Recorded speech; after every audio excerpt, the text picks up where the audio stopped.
नमस्कार दोस्तों, स्वागत है आपका फिर से हमारे यूट्यूब चैनल पर। दोस्तों, कक्षा 9वीं विज्ञान में अध्याय 1 जो है आपका, उसमें एनसीईआरटी पाठ्य पुस्तक के पेज नंबर 11 पर जो क्वेश्चन आपको दे रखे हैं, उन प्रश्नों को हम यहाँ पर कवर करेंगे। दोस्तों, ये प्रश्न आपकी परीक्षा के लिए बहुत ही महत्वपूर्ण है। आप इनको प्रश्नों को याद ज़रूर कीजिएगा। यहाँ पर देखिए, पहला प्रश्न हमें क्या दिया हुआ है, गर्म शुष्क दिन में कूलर अधिक ठंडा क्यों करता है। गर्मी के दिनों में जो कूलर होते हैं वो अधिक ठंडा क्यों करते हैं। तो दोस्तों, ये जो प्रश्न है आपके तीनों परीक्षाओं में पूछा जाता है, तो आप इन प्रश्नों को ज़रूर याद कीजिएगा। इसका उत्तर हो जाएगा दोस्तों आपके, गर्म शुष्क दिन में वायु में नमी जो होती है, आर्द्रता जो होती है वो कम होती है तथा तापमान अधिक होता है ना। गर्म और शुष्क दिन में क्या होता है, वायु में नमी जो होती है वो कम होती है और तापमान अधिक होता है, जिसके कारण वाष्पीकरण की दर बढ़ जाती है।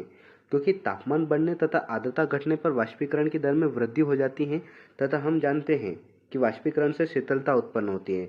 अतः कूलर के अंदर से ठंडी हवा कमरे में फैलकर ठंडक प्रदान करती है।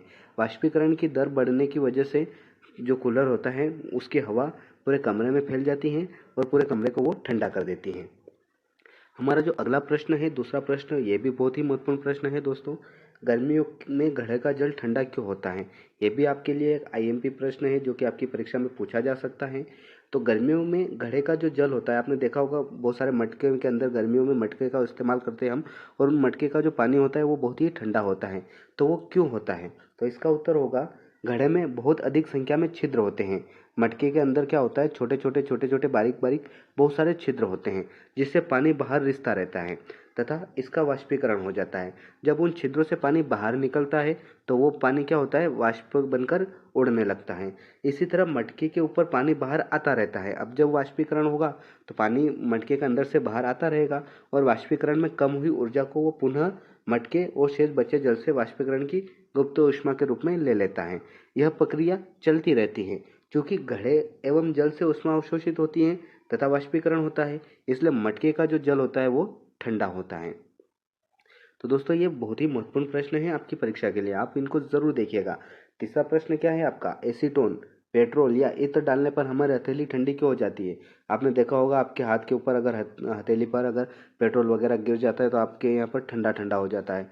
ऐसा क्यों होता है, तो इसका उत्तर होगा, एसीटोन पेट्रोल या इत्र डालने पर हमारी हथेली इसलिए ठंडी हो जाती है क्योंकि इसके कण हथेली या उसके आसपास से ऊर्जा प्राप्त कर लेते हैं।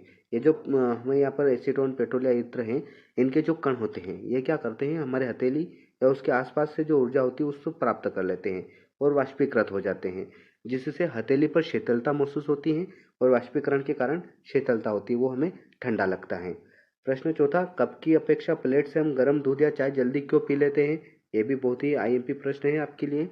कप जो होता है, आपने कई बार चाय पी होगी कप के अंदर, और एक बार आप प्लेट में चाय पी के देखेंगे तो प्लेट के अंदर जो चाय या दूध होता है वो जल्दी ठंडा हो जाता है। तो वो क्यों होता है, तो इसका उत्तर होगा दोस्तों, ऐसा इसलिए होता है क्योंकि प्लेट की सतह को क्षेत्रफल कप की सतह के क्षेत्रफल से अधिक होता है ना।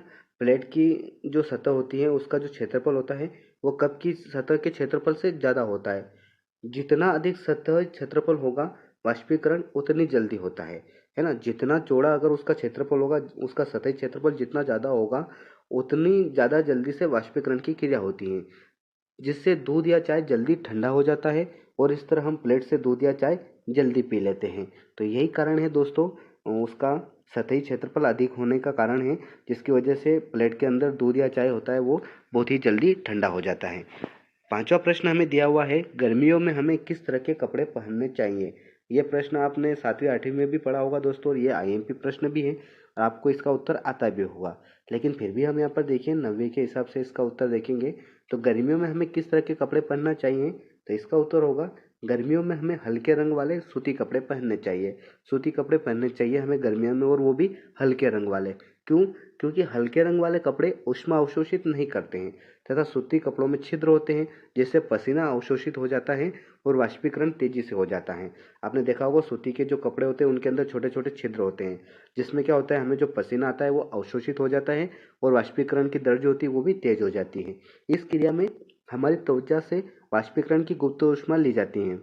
इस तरह त्वचा से ऊष्मा निकलने के कारण ठंडक और आरामदायक महसूस होता है। दोस्तों अब आपके नीचे पाठ्य पुस्तक के कुछ प्रश्न आ गए हैं। आपके जो अभ्यास प्रश्न हैं वो प्रश्न हैं। इन प्रश्नों को हम अगले पार्ट में कवर करेंगे। तो अगर आपको हमारा ये वीडियो पसंद आया है तो आप वीडियो को लाइक ज़रूर कर दीजिएगा, और अगर आप चैनल पर नए हैं तो चैनल को सब्सक्राइब ज़रूर कर दीजिएगा।